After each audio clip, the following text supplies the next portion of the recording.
আমি আর আমার বর পড়াশোনায় অত্যধিক খারাপ ছিলাম, অত্যধিক। শুধু একটা বিষয় আমরা পিএইচডি করেছি, সেটা হচ্ছে ঝগড়া। ঝগড়া কাকে বলে এটা আমরা ছোটবেলা থেকে দুজনেই খুব ভালো করে শিখে নিয়েছি। আর কিছু শিখি চাই না শিখি, দিনে 100 বার ঝগড়া করি। কারণ ঝগড়া না করলে আমাদের পেটের ভেতরটা গুড়গুড় গুড়গুড় করে, মনে হয় ভুজনোর ভাতটাও আমাদের এখনো পর্যন্ত হজম হয়নি।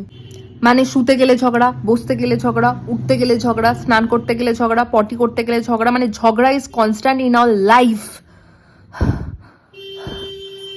আমার মা আর আমার শাশুড়ি মা তো অতিষ্ঠ হয়ে গেছে যে আমাদের দুজনকে কোথায় রাখবে।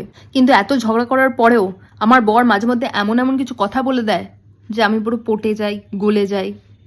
কিন্তু আবার চুলোচুলি স্টার্ট করে দিই, আবার ঝগড়া স্টার্ট করে দিই। আমি আমার বরের জ্বালায় অতিষ্ঠ হয়ে যাচ্ছি, আমার বর আমার জ্বালায় অতিষ্ঠ হয়ে যাচ্ছে।